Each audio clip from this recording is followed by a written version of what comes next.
নমস্কার, আমি doctor Supradip Kundu, consultant interventional cardiologist, Manipal hospital, Dhakuria.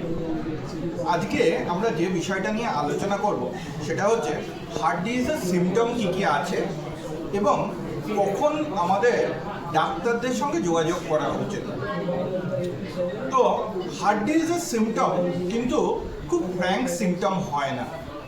সারাক্ষণ ধরে বুকে ব্যথা করলে সেটা আর হার্ট ব্লকেজের স্টেজে থাকে না, সেটা থেকে কিন্তু হার্ট অ্যাটাক হয়ে যায়।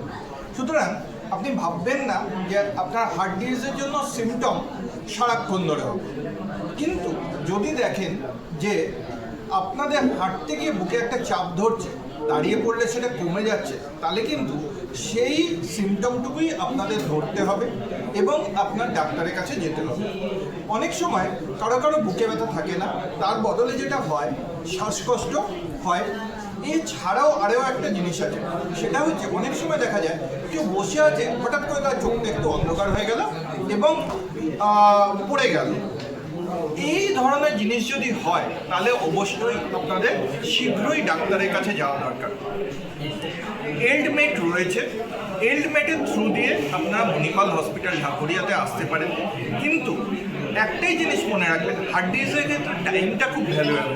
সুতরাং as early as possible doctor দেখানো কিন্তু যথেষ্ট দরকার এবং সেই ক্ষেত্রে আপনারা এল্ডমেটের হেল্প নিতে পারেন এবং মণিপাল হসপিটালে আমাদের যে বিশেষজ্ঞ ডাক্তার আছে তাদের কাছ থেকে সাহায্য পেতে পারেন। ধন্যবাদ।